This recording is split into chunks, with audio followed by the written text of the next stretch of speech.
Very important test series coming up. India versus England. In India is touring England, and it has never been easy. So what's going to happen in this series? Who's going to win?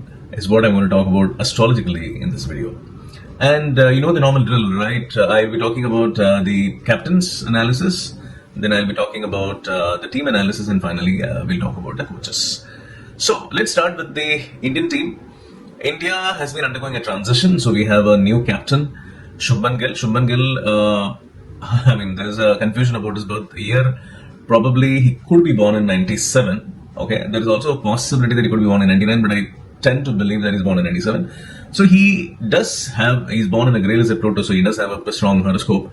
But the important thing that we need to know is when is this event being conducted. So earlier there were no context for test series, but now there is a context, and the context is the WTC, the World Test Championship, and it happens every 2 years. So we are going to this is going to be a new cycle.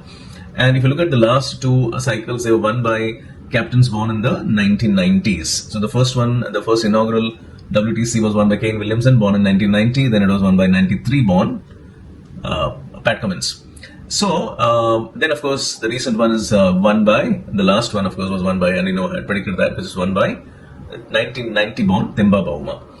So it's like the 1990s born, early 90s born are the ones which I still feel will be ruling the roost. So which means a captain who's born in the early 90s will still have a upper hand than somebody who's born in the late 90s. Okay, so that is something. So which means Shubman Gill is starting with a slight disadvantage. He's one of the youngest captains going in this test pool, so it's not going to be easy for him. Okay, so which means he's going to be losing more series than winning. And now he's against a captain who's Ben Stokes, 4th June 91. Except for the Planet X, which is weak in the chart, otherwise he has got a phenomenal horoscope. And the Planet X makes him go through some of the lowest lows on the cricketing field. Okay, and then he fights against those because of all the other planets that he has, Pluto and Neptune and Venus Mars conjunction, Chiron. I mean, so many. It's a powerful horoscope. And then he fights against those and he comes victorious. So his chart is like sort of poised to give him great successes. He's all had success as a player, but now maybe as a captain also, he still has a lot of karmic quota left. So which means it's not going to be easy to beat such a powerful captain, an opposition that you have, which is Ben Stokes. So captain-wise, I would say that slightly. I mean, see, the point is that if you would ask me if I was a selector, then obviously I will not have Shubman Gill as a captain.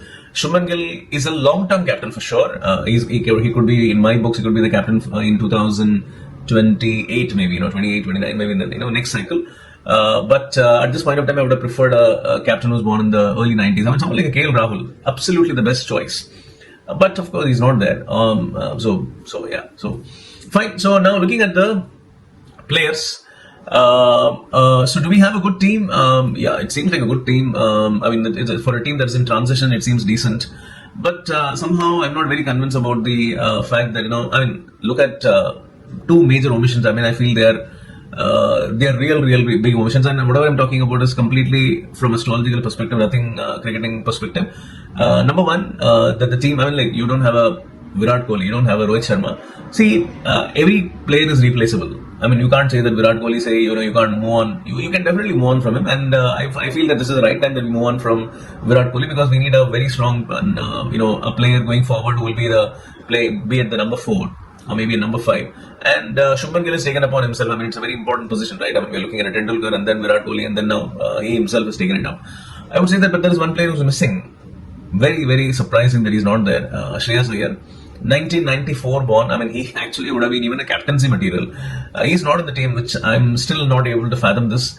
So it's going to be a huge setback, because you are having players who are okay. Karun Nair, he has really literally broken down the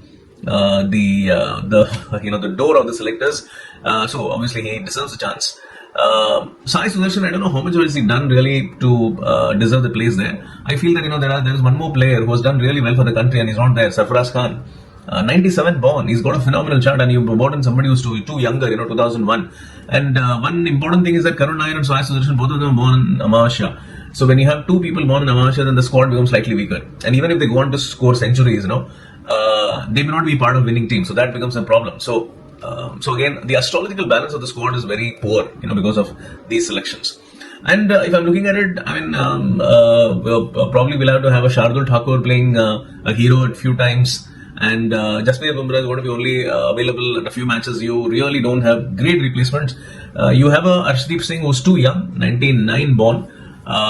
We could have had somebody born in the late 90s, 97, 98 born. There are some paces who are there. You have Prasidh Krishna, but I feel that, there probably one more person could have been there who was born in the late 90s, fast bowler. So I think the fast bowling option is also slightly tricky. Ravindra Jadeja, I'm not expecting him to be a great match winner because his Uranus is weak. Anyways, his Pluto is weak. Now, some of the major planets, planet Z at this point of time is weak. So is he going to really shine well? That's my question.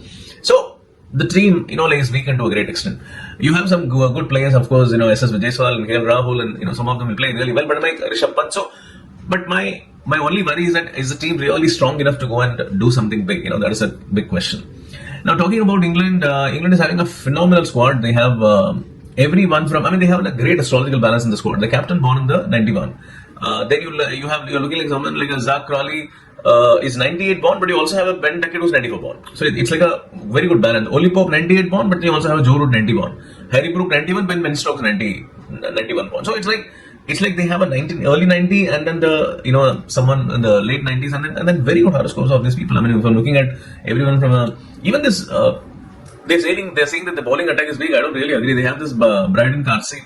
That guy has got a good chart. He's born in 95 with Neptune, Pluto exalted. They have one young spinner, Shoaib Bashir. He has got a good chart.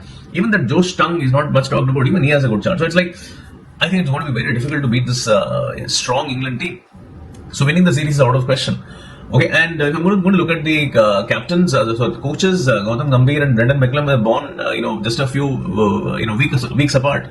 They have the same chart, and they have, of course, Brendan McCullum has got a lesser amount of, I would say, glory in his life. Gautam Gambhir is a man of the match of two. Not man of the match. I would say the great performer of 2 World Cups, and he has won a IPL. He's won a ICC trophy as a coach. So he has already diluted a grade of his karmic quota to a great extent. So which means that Brendan McCullum has got still has a lot of karmic quota left in him to win a mega series like this. Okay, so yeah. So in all, I would say that it's difficult. Okay, so India is not going to win the Test series for sure. I just hope that the margin of defeat is not very bad. Maybe the best we can opt for. You can expect is maybe 3-2. In favor of England, of course, and otherwise, maybe even 4-1 is also possible. I wouldn't be surprised if it happens. So, I think that it's going to be a great learning experience for all the young boys, and probably it will pave a way of a lot of this experience will help them a lot in the future. Maybe that is a big plus. I think that will come out of this series.